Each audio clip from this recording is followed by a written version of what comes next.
Okay, our theme for this series has been from Proverbs 31, verse 30. Charm is deceitful and beauty is vain, but a woman who fears the Lord, she shall be praised. And in this series, we're studying godly women of the Bible and how they exemplify the Beatitudes taught by Jesus in Matthew chapter 5. And in Matthew 5, verse 9 reads, Blessed are the peacemakers, for they shall be called sons of God. And so we're going to look at Abigail today, and we're going to see how she was able to be a peacemaker because she chose to put other people's needs first above her own needs. So let's define our terms. What is a peacemaker? Someone that makes peace. Oh, that makes peace. There you go. Someone who listens. Someone who listens, absolutely. Get, yeah. Peacefully. Hi, Catherine. Hi, Peggy. That So- react to anger. Right. Like a lot of folks. The definition I found that I liked was one who actively promotes reconciliation, understanding, there's that listening, and unity, not just the absence of conflict. I've seen people kind of steamroll a situation and kind of say, okay, there's not going to be any conflict here, but it doesn't resolve anything. So, but it's not just the absence of conflict. So a little history to set the stage here. 1 Samuel chapter 25, verse 1 tells us that David was in the wilderness of Paran. Well, so why was he there? Now, the Bible is not a history book, so we don't often get exact dates or ages, but David was probably about 16 when Samuel anointed him as the next king of Israel. This isn't going to make King Saul happy, okay? He was certainly under 20 when he killed Goliath, because if he was 20, he would have been in the army, because that's the age that all the men served in the army. He spent some years serving King Saul in the army. In 1 Samuel, we see that in 1 Samuel 18. But at some point, King Saul finds out that God has chosen David to be the next king and starts trying to kill him. And David leaves the palace, runs for his life. That's 1 Samuel 19. And then we know from 1 Samuel 23, verse 17, Jonathan, the king's son, tells him that, just a second, that my father knows you're the next king. And so Jonathan, the king's son, knew this. So it became known somehow or other. Now, David left by himself, but over time, men were drawn to David. And from 1 Samuel 22, he had 400 followers. Well, in chapter 25 here in verse 13, that number has grown to 600. So men are coming to David, and he's responsible for these men and their families. And from time to time, someone would rat them out and tell them, hey, tell King Saul, hey, they're over here, or hey, they're over here. And Saul would come chasing them with multiple thousands of soldiers trying to kill them all. There's one point where there's a mountain in between them, and they're kind of going around like this. If you picture the terrain, they're kind of going around like this, because 600 men, that's not going to match up to 3,000 or 5,000 that Saul would occasionally chase them with. Now, it wasn't a constant thing, but when he found out where they were, he was trying to wipe them out. So that's a very stressful time. You've got 600 guys plus their families depending on you. And ever so often, when you least expect it, probably someone rats you out. And it was even one time, it was a city that he helped defend against invaders, and they ratted him out to Saul. It's kind of like, what?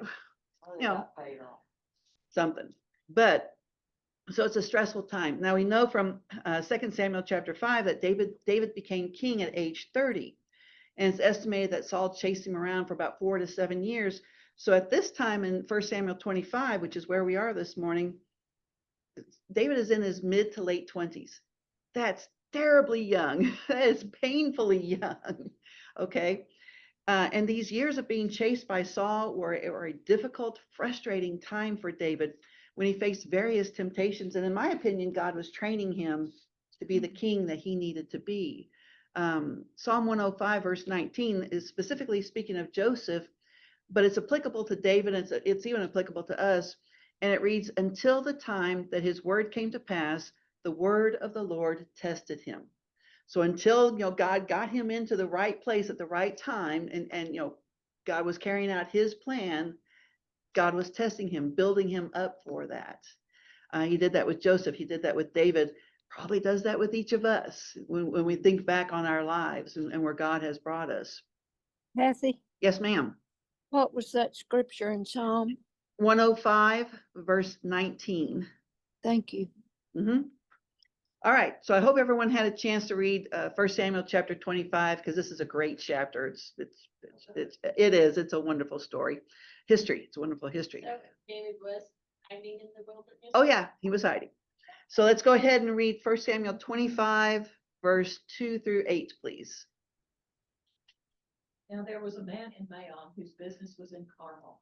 And the man was very rich, and he had 3,000 sheep and 1,000 goats. And it came about while he was shearing his sheep in Carmel. Now the man's name was Nabal, and his wife's name was Abigail. And the woman was intelligent and beautiful in appearance. But the man was harsh and evil in his dealings. He was a Calebite. That David heard in the wilderness that Nabal was shearing his sheep. So David sent 10 young men. David said to the young men, "Go up to Carmel, visit Nabal, and greet him in my name. And thus you shall say, have a long life, peace be to you, and peace be to your house, and peace be to all that you have. Now I have heard that you have shearers. Now your shepherds have been with us, and we have not insulted them, nor have they missed anything in all the days they were in Carmel. Ask your young men, and they will tell you. Therefore, let my young men find favor in your eyes, for we have come on a festive day. Please give whatever you find at hand to your servants and to your son David." Thank you. All right. So how is Abigail described? Oh. Beautiful. Smart and beautiful. Absolutely. And how is Nabal described? Yeah, he's rich and horrible. Okay. Now there was a tradition of feasting and generosity at harvest and shearing times. I mean, because this is when there was an abundance. And so David sends just 10 men, and that's important, with a modest request for food.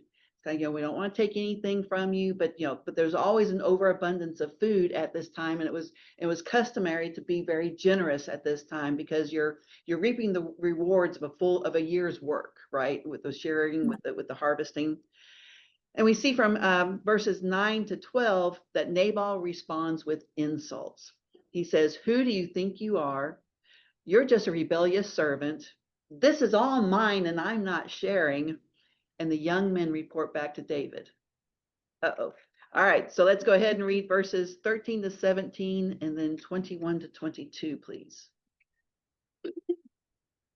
David said to his men, "Put on your swords." So they put on their swords, and David put on his. About 400 men went up with David, while 200 stayed with supplies. One of the servants told Nabal's wife, Abigail, "David sent messengers from the desert to give our master his greetings, but he hurled insults at them. Yet these men were very good to us. They did not mistreat us, and the whole time we were out in the fields near them, nothing was missing. Night and day, they were a wall around us all the time we were herding our sheep near them. Now think it over and see what you can do, because disaster is hanging over our master and his whole household. He is such a wicked man that no one can talk to him." And then 21. Yes, please. David had just said, "It's been useless, all my watching over this fellow's property in the desert, so that nothing of his was missing. He has paid me back evil for good. May God deal with David, be it ever so severely, if by morning I leave alive one male of all who belong to him." Okay, so Nabal has insulted David. David is furious. I mean, he's murderously furious. Now, we don't know how many men worked for Nabal, but in my opinion, David sent just 10 men because he didn't want to act like he was trying to intimidate Nabal. So certainly many more than 10 men worked for Nabal at this point. We saw that he has 3,000 sheep, 1,000 goats, shearers for the entire herd there, other workers in the household. I don't know, maybe 100 guys. That's a total guess, but certainly plenty of guys. And regardless of how many were with Nabal, David was taking plenty of soldiers, 400 of them, to wipe them all out. And he was just confident, we're going to go in there, we're going to kill them all, whoever is there. Verse 17, the servants knew that David would not take this insult quietly. This is a different time. This is, we don't have, they didn't have like the courts and the police and all that kind of stuff. David had an army. He was insulted. He was going to go kill him. Okay. Nabal had declared himself David's enemy. What did you do with an enemy at the time? You killed them. You didn't leave an enemy behind. But now we see Abigail, the peacemaker, and she is just all of that. Remember, a peacemaker actively promotes reconciliation, understanding, and unity, not just the absence of conflict. And we'll see 3 behaviors that enabled Abigail to be a peacemaker: courage, humility, and wisdom. So first, let's see how Abigail acted with courage. Any comments on what's going on so far up until this point? Well, this young man told her that, because they knew. Yeah. That she knew he was a scoundrel. Oh, yeah. My version's a Yeah, scoundrel. you can't do anything with him, right? The biggest I thing, thought it, if I don't tell her and she doesn't anything tell me that, Right. Yes, Shan? I thought it was interesting that the young man that worked for Nabal was, when talking to Abigail, told her what kind of a man Yeah, this is apparently well known what kind of guy he was. her husband was. Uh-huh. For he is such a scoundrel that Yep. that one cannot speak to him. Of Yep. course, she already knew that, but this young man had the courage to tell her that, and he Well, didn't. he saw a need for action. He said and he- someone's got to do something here. So, And he didn't get in trouble for it. oh no, So because that says something else about Abigail. right. Yeah. So again, and we see, so the first thing Abigail did was that she acted with courage. Let's go ahead and read verses 18 to 20, please. Then Abigail made haste, took 200 loaves of bread, 2 skins of wine, 5 sheep already dressed, 5 shades of roasted grain, 100 clusters of raisins, and 200 cakes of figs, and loaded them on donkeys. And she said to her servants, "Go before me, see, I am coming after you." But she did not tell her husband Nabal. So it was, as she rode on the donkey, that she went down under the cover of the hill, and there were David and his men coming down toward her, and she met them. Thank you. All right. So you see all the stuff that she grabbed. I mean, 5 sheep already prepared, already slaughtered and prepared. I mean, and all this other stuff. They had a lot of extra food. They had tons of extra food. That was what you did then at that time when you had a harvest or you had shearing time. You fixed tons of food and you were very generous. Well, that was available. It's interesting that the servant who had come to her, because he had no authority to act. It's kind of like someone has to act. He knows we're in trouble. Okay, this is an army. This is not, this is not just 10 guys. This is an army. We've insulted David. David's a fighter. David kills people for a living. And so verse 18 reads that she made haste. Abigail had to act quickly and decisively. David is on his way to kill Nabal and the men in his household. I mean, when 400 people are moving, that's not done in a vacuum.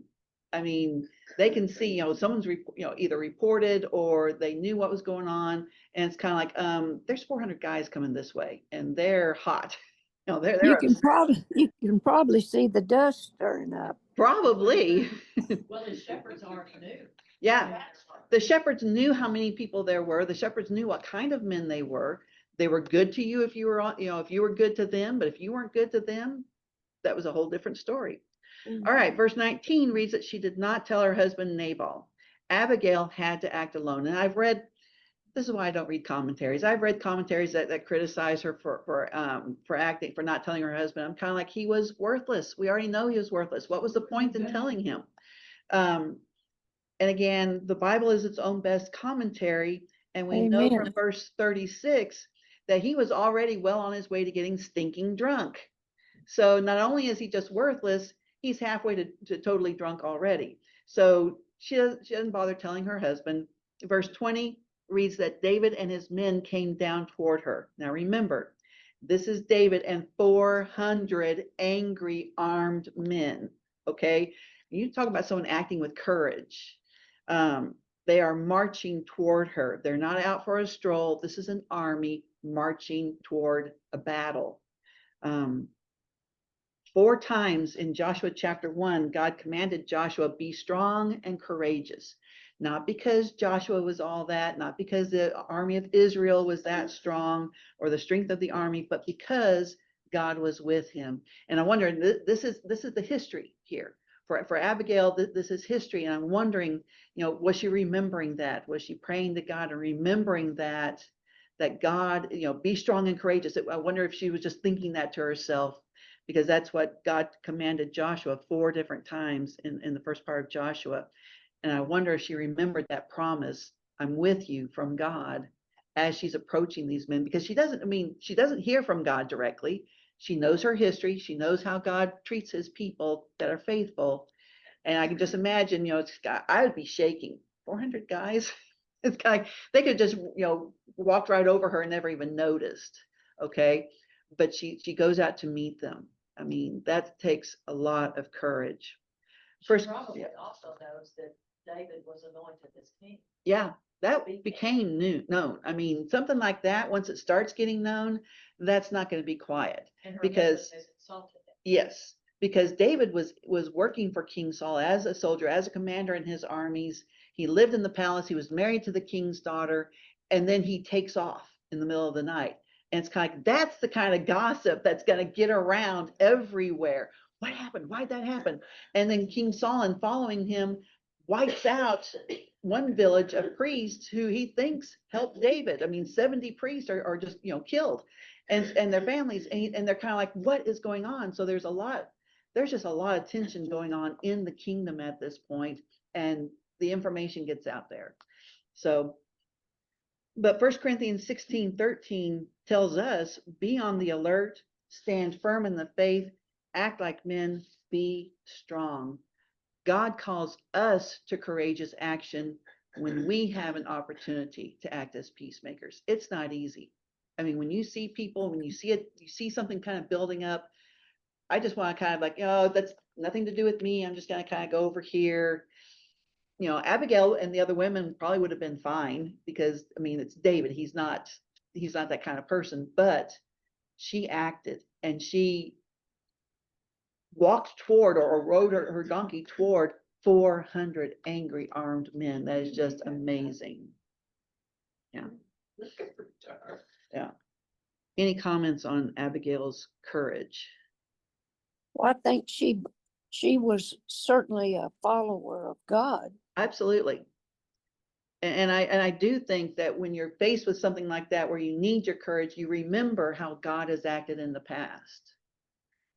Yes. Also the courage to go against her husband. Yeah, I mean, that too. That was something they were very in subjection. Yeah, and that too. She was miserable. Mm-hmm. All right. Secondly, Abigail acted with humility. Let's read verses 23 and 24, please. When Abigail saw David, she quickly got off her donkey and bowed down before David with her face to the ground. She fell at his feet and said, my lord, let the blame be on me alone. Please let your servant speak to you. Hear what your servant has to say. Thank you. All right. Apologizing for someone else's actions. Oh, that rubs me the wrong way. I don't like that. But Abigail was able to be a peacemaker because she chose to put other people's needs first. David needed an apology. He needed someone to say this was wrong.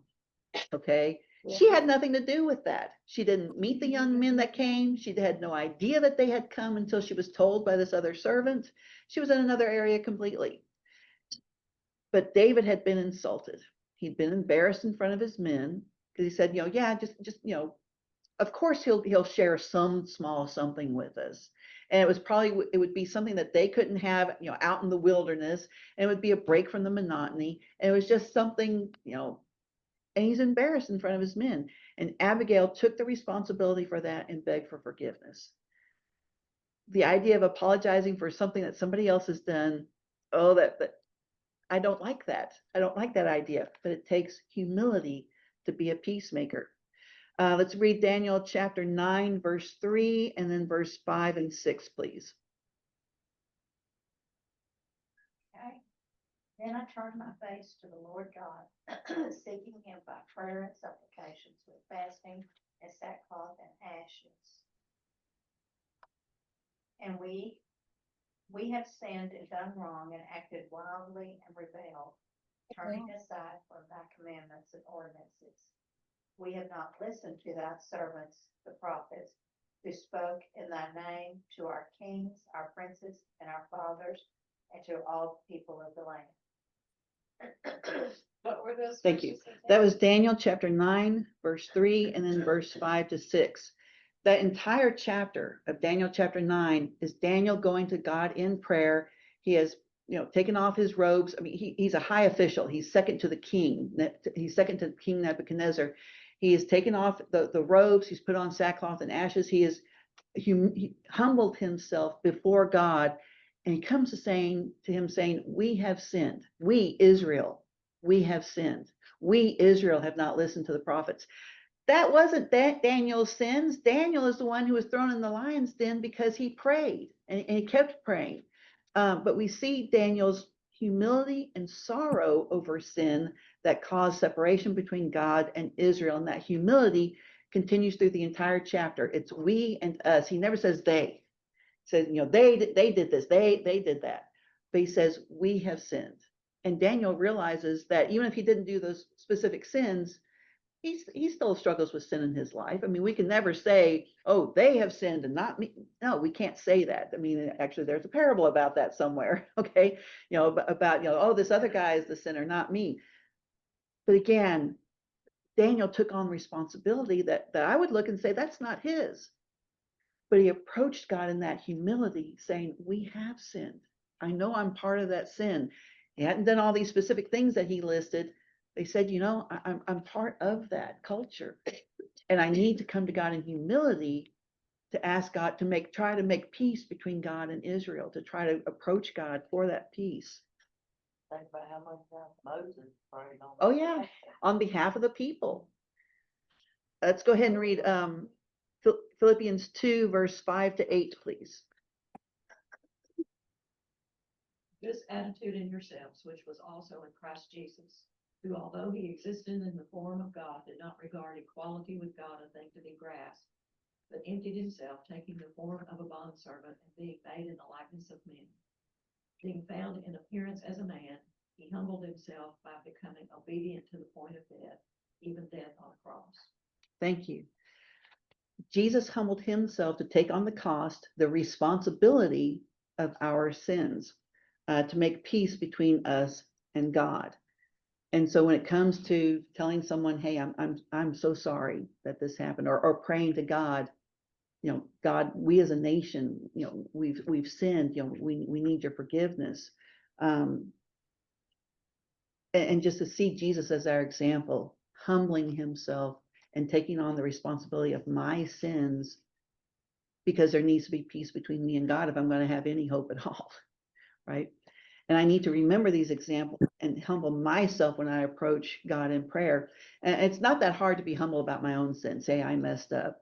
But when I'm praying for friends, for family, for not friends, when we're told to pray for our enemies, it's kind of like, I don't know what part I had in that, but God, I want you to forgive them. For our nation, we may not like our leaders at times, but again, praying for our nation in humility before God, because God lifts up the humble. Any comments about Abigail's humility? Okay, so we've seen her courage and her humility. Next, the third thing, Abigail acted with wisdom. Let's go ahead and read 1 Samuel 25, verse 26 to 31, please. Now therefore, my Lord, as the Lord lives and as your soul lives, since the Lord has held you back from coming to bloodshed and from avenging himself with your own hand, now then let your enemies and those who seek harm for my Lord, he has nothing. Now this present which your maidservant has brought to my Lord, let it be given to the young men who follow my Lord. Please forgive the trespass of your maidservant, for the Lord will certainly make for my Lord an enduring house, because my Lord fights the battles of the Lord, and evil is not found in you throughout your days. Yet a man has risen to pursue you and seek your life, but the life of my Lord shall be bound in the bundle of the living with the Lord your God, and the lives of your enemies he shall sling out as from the pocket of a sling. And it shall come to pass, when the Lord has done for my Lord, according to all the good that he has spoken concerning you, and has appointed you ruler over Israel, that this will be no grief to you, nor offense of heart to my Lord, either that you have shed blood without cause, or that my Lord has avenged himself. But when the Lord has dealt well with my Lord, then remember your maidservant. Thank you. All right. So, she starts off in verse 25, don't pay attention to Nabal. Basically, she says, focus, can you please, listen to me? She said, don't pay attention to him. I'm sorry. Okay. Never mind Nabal. So she's kind of like pulling because David's focused. I mean, when you're that mad, you're focused. But she's kind of like, please listen. I'm so sorry.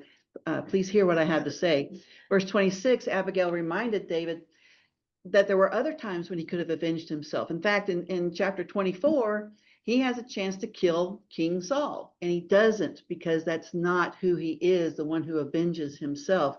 He chose to do the right thing, and so she's reminding him that he does do the right thing. Guarantee the story got around of David getting close enough to Saul to cut off a piece of his robe. That is the kind of story that goes everywhere, okay? But David spared Saul. And she's reminding him, you chose to do the right thing there. And in verse 27, she gives him what he should have had in the first place. You came to us for food. We should have shared with you. It was the right thing to do here. I brought you food. Verse 28 and 29, she reminded David of God's promises that he served God. Okay. And she reminded him, it's really that verse, let's see, is it in chapter 29? Verse 29, when he talks about that my Lord shall be bound in the bundle of the living with the Lord your God, but the lives of your enemies he will sling out. So she's telling him he holds you close, just like something that you carry with you all the time. And he says, and then she reminds him that sling reference. I mean, reminding him back to where he was so focused on God and, God alone when he killed Goliath with that sling. And so that was a very clever reminder there. Remember when you were so dependent on God and what God did for you there. And then verse 30 and 31, she reminds him God has a plan for you. And so it's pretty well known now. God has chosen David as king. And she tells him, think about how this action would affect your future. I mean, you won't kill the king, but you'll kill people that you think are lesser. I mean, how's that going to affect you? You come and you murder a bunch of people that had nothing to do with insulting you. How's that going to look for a king? I mean, he had I think it was 7 years from 2 Samuel. He had 7 years of internal that turmoil. There was civil war for 7 years between the ones who wanted to support a son of Saul and those who supported David. So it was already not an easy transition. I mean, we think of our elections today that, if there's a new king, they're just going to pass on the crown. No, it was 7 years of civil war, and how much more difficult that transition would have been if David was known as a murderer of innocents. I mean, and she's telling him, it's kind of, hey, this will affect you in the future too. Kind of think through things with me. Follow my logic here, okay? So she was very wise in that, because anger, it can create single-minded focus because it narrows a person's attention to one thing, one solution, and it increases the intensity, the need to achieve that goal. That is, I'm going to do this and nothing's going to stop me. That's where David was. He was so angry, so focused. He's killing. He's going to kill these men. Nothing's going to stop him. when someone's emotions are so hot, they may be able to only see one probably destructive solution. I'm mad. This is the solution to that. He can't see anything else. He just you get blinders when you're that angry. It's kind of the only thing I can do is this thing. I like it. Kind of like today. I don't want to talk about getting angry, but that's a different subject. But anyway, Well, anger is anger. oh yeah. When God says be angry and sin not, he's kind of like, okay, when you're angry, keep your brain working. That's what that means to me. Because when you're angry, your brain shuts off and that's just tunnel And vision. hate comes in. Yes, and when hate comes in, Then you can't. murder make comes rational- in. Even That's Jesus the- got angry. Yes, Yeah, but he it's didn't righteous. sin. Yes, absolutely. But he didn't get that tunnel vision that said that says I'm just gonna lash out. Kathy, Yes, ma'am. we've listed humility and wisdom. I just thought of another quality of Abigail. She was very intelligent Yes, she was. because she knew all this information about David and was able to remind him of things in his Yep. past. Yeah, and to pull all of that together on the fly Yeah, when you're faced with 400 angry men, it's kind of like that is just all that. So that courage, that humility, that wisdom all work together to enable her to reach David and to break through that anger. That's the amazing thing to me, that she was able to get through and get him to hear her. But it started with that courage. It started with that humility, and then he was able to hear her wisdom. Because if she just started off, trying to reach it, because when you're on an emotional level, logic is up here. There's no crisscross there, okay? But she was first able to reach him with her courage, with her humility, and then she okay. got through that anger enough so that he could hear her words. Yes. I imagine he was at that point. I imagine. Her courage. So again, when I think about how do you break through such strong emotions when people are raging at each other, how do you break through such strong emotions? And it started with the courage. It's to act. It started with the humility to say, hey, I'm sorry. Let me help out here. And in verse And then- 25, in the New King James Version, she called Nabal a scoundrel. Yeah. And this, so. So she admits, so she Today- tells him, yes, you have reason to be mad at him, but please focus on what I'm saying. Please hear my apology. So she doesn't dismiss how David is feeling. She doesn't say, oh, you don't have any reason to be mad or anything like that. Oh, why are you mad? So yeah, you have every reason to be angry.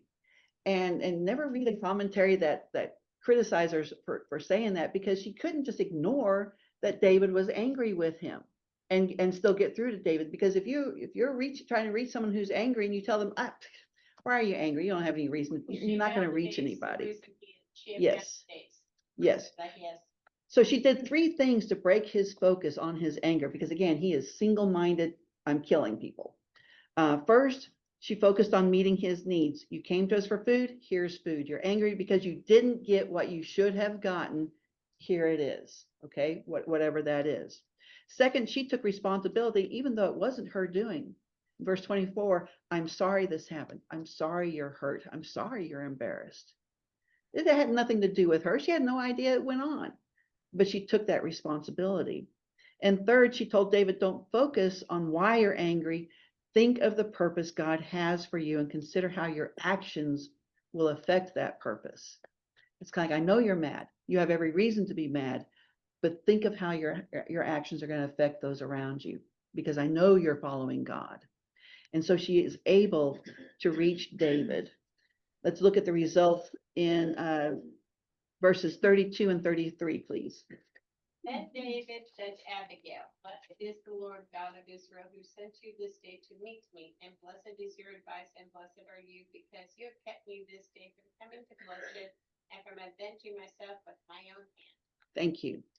All right, so in verse 22, David was armed and furious, and he had murder in his heart. Nothing was stopping him. He's got 400 guys. This is going to happen. Abigail met him with courage, humility, and wisdom. And the result in verse 32 to 35, actually, we see David's relief that someone stopped him from making a terrible mistake. He had 600 men with him, and we don't have a record of a single one of them stepping up and saying, hey, maybe this isn't the best idea. Maybe wiping out all of his men because he insulted, maybe that's not the best plan. None of them, out of 600 men, none of them said anything to David to stop him. I'm sure Abigail was scared. But again, Abigail, the peacemaker, didn't just save the men in her household. She saved David from the consequences of his actions. David wasn't always saved from the consequences of his actions. He got that single-minded focus sometimes, and it just messed him up. And he needed, and at least in this situation, Abigail was able to break through that single-minded focus and save him from the consequences of his own actions. David was a skilled soldier. That came naturally to him. I mean, he was protecting sheep by killing lions and bears when he was very young, probably in that 16, 17 year young age. But he had to learn how to be a peacemaker to be king. I mean, he was a great soldier. He had things to learn to be king. He did. And I wonder in the 40 years that David was king, how often he remembered how Abigail made peace between him and her household and spared him the consequences of his actions. Because there were other times that he's just kind of like, wow, if someone had said something that would have helped a lot. Any other thoughts on Abigail? Kathy, Yes, ma'am. list those three things you said about Abigail. She accepted the iniquity. Well, first she focused on me. So she acted with courage, humility, and wisdom. And in her wisdom, she met his needs. She took responsibility, and then she refocused his anger, and reminded him of God's purpose for him. Thank you. Any other comments, Connie? I was just gonna say, I keep thinking that, she learned all of her skills dealing with her husband. Probably. Because, if you got a husband who is a drunk and a bad guy and probably, hurt her from time to time. You have to figure out how to be a How peacemaker. to, Yeah. But again, it's amazing when we look back on our lives and the things that we either have gone through or helped others through. And it's kind of like, well, God prepared me this way. And, and there may be things that we go through that we never understand why that happened, but a lot of those things prepare us to help others. Any other thoughts before I? In verse 25, Nabal, it says, is his name, and folly is wicked. Yep. And at the bottom, it says literally fool. Yeah. Yeah. He was well known for that.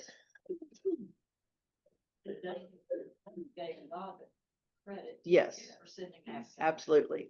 He said this wasn't an accident. She was there because God was protecting David from his own anger, from himself, from his anger. All right, just a few final thoughts. When we had 3 teenagers, everybody knows where this is going. There was more than one morning while raising these 3 teenagers that Sam would gently put his hands on my shoulders, look me lovingly in the eye and say, please don't kill anyone today. And I would take a deep breath. This happened more than once. I would take a deep breath just today. And he would just give my shoulders a little squeeze just today. And I'm kind of like, okay, I can do just today. You promised me just today. And he said, I promise just today. Don't kill anyone today. Now that was, kind of a thing we did some, on occasion on mornings when it was just because, some mornings it's just, but it always broke the focus of my attention. And it was Sam's way of saying, reminding me really, because we had long talks about this, especially with foster kids. You're not alone in this. It's okay. You feel this way. Hang in there because God is going to get us through this. And all of that he was able to do by just putting his hands on my shoulders. Don't kill anyone today. As he was going out the door. Yeah, he had to leave. And so I was left there with the ones I just wanted to, it's kind of like, oh, we have a big backyard. So there's plenty of room. But again, that was his way of coming to me and actually redirecting my attention from the anger that I was feeling, break that tension and remind me we're in this together. It's okay. I know you're upset. That's okay. God's going to get us through this. And he did. But again, that peacemaker, they take action. A peacemaker must be willing to put the needs of others above their own needs. He would stop. He would be on his way out the door and would stop to make sure I was okay. And there would still be 3 kids when he got home. Okay. He didn't want to. Oh yeah. Like, I don't want to visit you in the big house, but so being a peacemaker requires courage, humility, and wisdom. And we can be peacemakers for each other. We can help break the focus of anger. And if it has to be, hey, like Abigail said, look at me instead. Take my apology instead. We can help break the focus of anger. We can meet needs that should be met. I mean, when something that doesn't happen, that was either promised or should have happened, we can help meet those needs. And then we can remind each other of our purpose in this world. You can't do that when someone is hot angry, but when you can kind of focus them down and say, hey, I hear where you're coming from. I know you're upset. You have every reason to be upset. I'm so sorry. But let's remember who's in control here and that God is going to bless us even in this. I want to finish with 1 Peter chapter 3, starting in verse 8. Finally, all of you have unity of mind, sympathy, brotherly love, a tender heart, and a humble mind. Do not repay evil for evil or reviling for reviling, but on the contrary, bless. For to this you are called, that you may obtain a blessing. For whoever desires to love life and see good days, let him keep his tongue from evil and his lips from speaking deceit. Let him turn away from evil and do good. Let him seek peace and pursue it. Thank you so much for your time and for your comments.